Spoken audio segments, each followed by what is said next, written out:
بسم اللہ الرحمن الرحیم۔ معزز سامعین کرام، سلسلہ دروس رمضان کا یہ ہمارا 10واں درس ہے۔ آج کے درس کے لیے میں نے سورہ نحل کی آیت نمبر 97 کا انتخاب کیا ہے، اور یہ بڑی اہم آیات میں سے ایک آیت ہے۔ اس آیت کے اندر اللہ تعالیٰ فرماتے ہیں من عمل صالحا من ذکر او انثی وہو مؤمن، کہ جو مرد اور عورت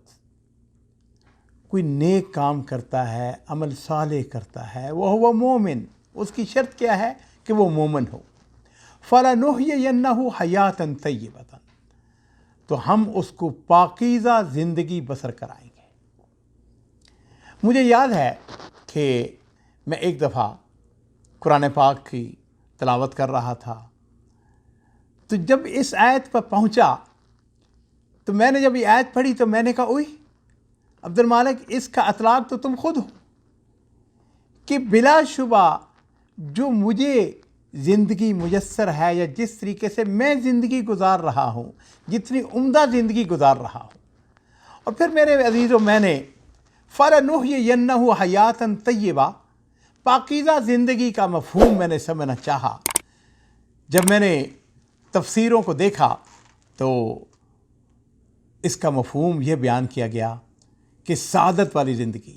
رزق حلال، قناعت، جو رزق ملا ہے اس پر راضی ہونا۔ ایمان میرے عزیزوں ایک ایسی دولت ہے کہ جب ایمان کی دولت مل جائے تو اس سے بڑی کوئی دولت نہیں ہے۔ ایمان سے بڑھ کر کوئی عطر اور خوشبو نہیں ہو سکتی ہے۔ مومن اپنے اللہ سے راضی ہو جاتا ہے۔ نبی کریم صلی اللہ علیہ وسلم کی ایک دعا تھی، آپ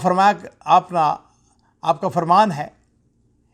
کہ طعم الایمان من رضی باللہ ربا وبالاسلام دینا وبمحمد رسولا، اس شخص نے ایمان کا ذائقہ چکھ لیا، من رضی باللہ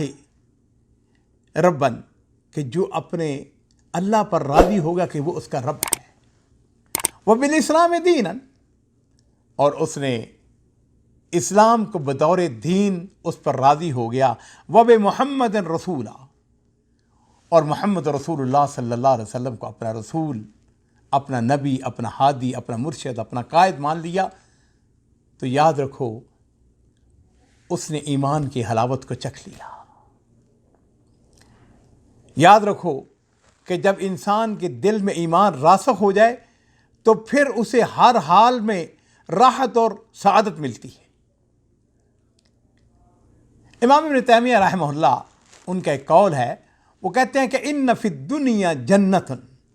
لم يدخلها من لم يدخلها لا يدخل الجنت الآخرہ، کہ دنیا کے اندر ایک جنت ہے، جو اس میں داخل نہیں ہوگا وہ آخرت کی جنت میں بھی داخل نہیں ہوگا۔ تو لوگوں نے بڑے تعجب سے پوچھا امام وہ کون سی جنت ہے؟ تو انہوں نے فرمایا کہ انہا جنت الایمان، وہ ایمان کی جنت ہے۔ مجھ سے اگر کوئی پوچھے کہ اللہ تعالیٰ نے تیرے اوپر بے پناہ انعامات کیے ہیں، سب سے بڑا انعام اللہ تعالیٰ نے تیرے اوپر کیا کیا ہے، تو میں اس کے جواب میں کہوں گا کہ میرے اوپر اللہ نے بے پناہ انعامات کیے ہیں، لیکن ان انعامات میں سب سے بڑا انعام اللہ نے ایمان کی صورت میں کہ اللہ نے مجھ کو مسلمان بنایا ہے۔ من عمل صالحا من ذکر او انثی، مرد ہو یا عورت ہو، اگر وہ نیک عمل کرتا ہے، عمل صالح کرتا ہے، وہ مومن ہے، فَلَنُحْيِيَنَّهُ حَيَاةً طَيِّبَةً، اللہ فرماتے ہیں کہ پھر ہم اس کو پاکیزہ زندگی بسر کریں گے، پھر اس کو دین کا کام کرتے ہوئے، خیر کا کام کرتے ہوئے، اللہ کی راہ میں چلتے ہوئے وہ سعادت ملتی ہے، وہ خوشی ملتی ہے کہ جس کا آدمی تصور نہیں کر سکتے ہیں۔ کویت کے ایک بہت بڑی شخصیت ڈاکٹر عبد الرحمن سمیت رحمہ اللہ، کچھ عرصہ پہلے ان کا انتقال ہوا ہے۔ اس عظیم شخصیت نے عزیزوں افریقہ کے اندر اتنا کام کیا ہے کہ بلا مبالغہ لاکھوں کی تعداد میں لوگوں نے ان کے ہاتھ پر اسلام قبول کیا ہے۔ میڈیکل ڈاکٹر تھے، کویت کے رہنے والے تھے، بڑی فیملی سے تعلق تھا، مالی پوزیشن بہت اچھی تھی، لیکن انہوں نے دین کی خاطر، اسلام کی خاطر، دین کو پھیلانے کے لیے ساری لذتوں کو قربان کر کے افریقہ کے اندر 25-30 سال گزار دیے۔ وہ اپنے ایک واقعہ بیان کرتے ہیں، کہتے ہیں کہ ایک دفعہ امیر کویت کے ساتھ ملاقات، 1 to 1 ملاقات تھی۔ تو امیر کویت نے مجھے کہا کہ عبد الرحمن، تم میڈیکل ڈاکٹر ہو، تمہاری مالی پوزیشن بہت اچھی ہے، اب افریقہ کے جنگلوں کے اندر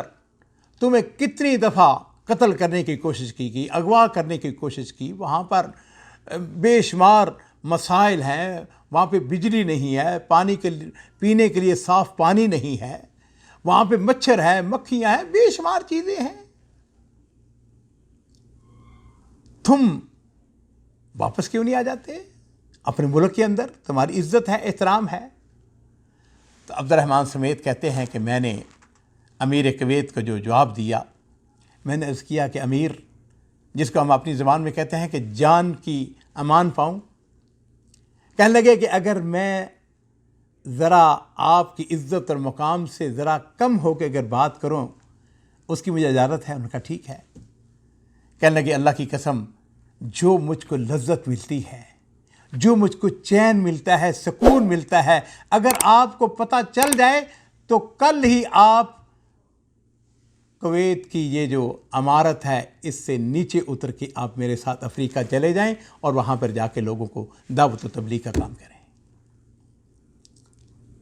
امام ابن تیمیہ رحمہ اللہ کتنی دفعہ جیل کے اندر گئے، وہ دمشق کی وہ جیل جس کے اندر انہوں نے 80 مرتبہ قرآن پاک کو ختم کیا، 80 مرتبہ۔ مجھے اس جیل کو کتنی مرتبہ دیکھنے کا اتفاق ہوا ہے، اور میں جب بھی دمشق میں جاتا تھا میں ٹکٹکی لگا کر اس کو دیکھتا تھا کہ یہاں پر ایک بڑی شخصیت، ان کا ایک بڑا مشہور قول ہے، ماذا یصنع بی اعدائی، کہ میرے دشمن میرا کیا بگاڑ سکتے ہیں، انا جنتی و بستانی فی صدری۔ وہ فرماتے ہیں کہ میں وہ ہوں جس کی جنت، جس کی راحت اس کے سینے میں ہے، اینما ذہبت فی معیا، میں جہاں کہیں جاؤں یہ سعادت، یہ سکون، یہ چین، یہ میرے ساتھ ساتھ جاتا ہے۔ اور پھر فرماتے ہیں ان قتلی شہادہ، اگر یہ مجھ کو قتل کریں گے تو وہ میرے لیے شہادت ہے، وہ حبسی خلوہ، اور اگر مجھ کو جیل میں ڈالیں گے تو یہ میرے لیے خلوت ہے، وہ اخراج بلدی سیاح، اور اگر مجھ کو میرے ملک سے نکال دیں گے، ملک بدر کر دیں گے تو یہ میرے لیے سیر و سیاحت ہو جائے گی۔ یاد رکھیے، مومن جو ہے وہ ہر حالت میں خوش ہوتا ہے، وہ راضی ہوتا ہے، اپنے رب کے ساتھ اس کا تعلق جڑا رہتا ہے۔ رمضان کی ان مبارک راتوں کے اندر میں اپنے آپ سے بھی کہوں گا، آپ سے بھی کہوں گا، ایمان کی لذت اس کو چکھیں۔ ہمارا وقت ختم ہو جاتا ہے، انشاءاللہ کل کے درس کے اندر بھی ہم اسی بات کو آگے بڑھائیں گے۔ اللہ تعالیٰ سے ہم یہ دعا کرتے ہیں، اے اللہ ہمیں ایمان کی لذت نصیب فرما۔ ربنا تقبل منا انک انت السمیع العلیم وتب علینا انک انت التواب الرحیم، وآخر دعوانا ان الحمد للہ رب العالمین۔